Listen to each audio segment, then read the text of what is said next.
confidentiel, limogeage, perquisition et enquête des services de renseignement au ministère des Transports. Le 10 mars 2022, le président algérien Abdelmadjid Tebboune avait décidé de limoger le ministre des Transports Essa Béké pour avoir commis une faute grave dans l'exercice de ses fonctions, et ce au lendemain de l'annonce par le ministère des Transports de 108 vols supplémentaires de la compagnie Air Algérie à partir du 15 mars 2022.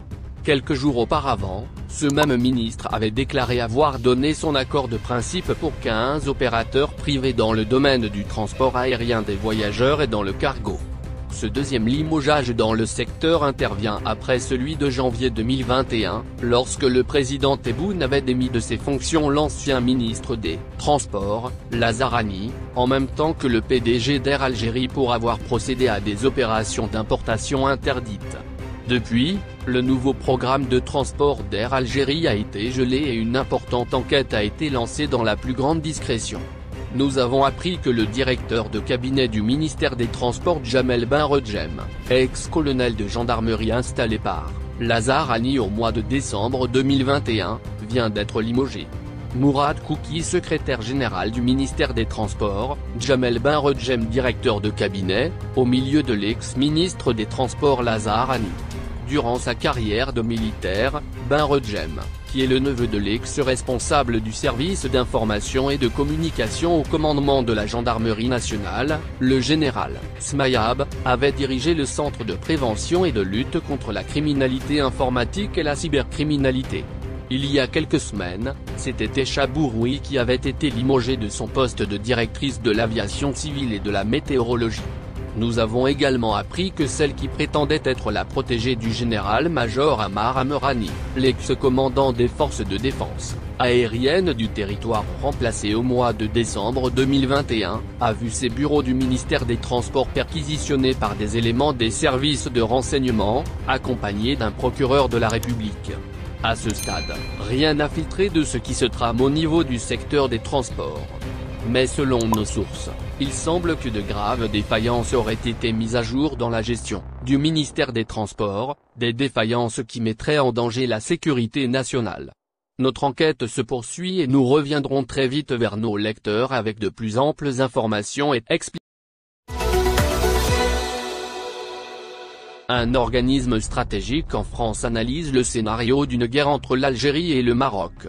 La Fondation méditerranéenne d'études stratégiques, FMES, un organisme français basé à Toulon qui produit de l'information à caractère stratégique et de susciter la réflexion sur les enjeux de sécurité et de défense, a établi une analyse approfondie de la crise politique opposant l'Algérie au Maroc. Fortement lié aux institutions sécuritaires et militaires françaises, le FMES a produit une note très détaillée sur le scénario d'une probable et possible guerre opposant l'Algérie au Maroc. Cette analyse a été publiée dans les colonnes de l'édition 2022 de l'Atlas stratégique de la Méditerranée et du Moyen-Orient qui a été publiée par la Fondation méditerranéenne d'études stratégiques, FMES. Cet ouvrage a été élaboré avec le soutien de la Direction générale des relations internationales et de la stratégie, DGRIS, du ministère des Armées.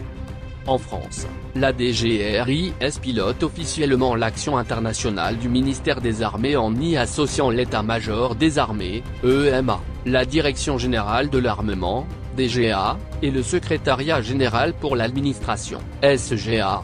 La DGRIS conduit également les travaux de prospective stratégique et coordonne, pour le ministère des Armées, ce nécessaire à la préparation du livre blanc sur la défense et la sécurité nationale et à son actualisation régulière. Dans cet atlas, tout un chapitre a été consacré au scénario d'une guerre conventionnelle et ouverte entre le Maroc et l'Algérie. La description de ce scénario est d'une précision glaçante. D'abord, les experts du FMES estiment que plusieurs raisons pourraient provoquer un affrontement armé entre l'Algérie et le Maroc. À ce propos, ils citent la rivalité historique entre les deux pays, le conflit du Sahara occidental qui empoisonne depuis près de 4 décennies les relations entre Alger et Rabat, ainsi qu'une possible fuite en avant des généraux algériens en cas d'effondrement du régime dont ils sont le pilier. La même analyse détaillée du FMES souligne que des indices de tension croissante se sont multipliés en 2021, Décision de l'Algérie de rompre ses relations diplomatiques avec le Maroc. Fermeture du gazoduc Maghreb-Europe qui approvisionnait l'Espagne en gaz par l'Algérie via le Maroc, fermeture par l'Algérie de son espace aérien en septembre, mort de 3 routiers algériens tués le 1er novembre sur la route reliant la Mauritanie à l'Algérie. Nomination du général marocain Belkir El Farouk, ex-commandant de la zone sud, au poste stratégique d'inspecteur général des forces armées royales, et du général algérien Saïd Changria, grand connaisseur de la frontière marocaine, au poste de chef d'état-major de l'armée algérienne. Selon l'ouvrage du FMES, ces indices sont à prendre en considération parce qu'ils dévoilent des risques sérieux d'une confrontation militaire sérieuse et de grande ampleur entre les deux grands pays du Maghreb. Et cette guerre va associer plusieurs belligérants extérieurs, croit savoir la même analyse géostratégique du FMES.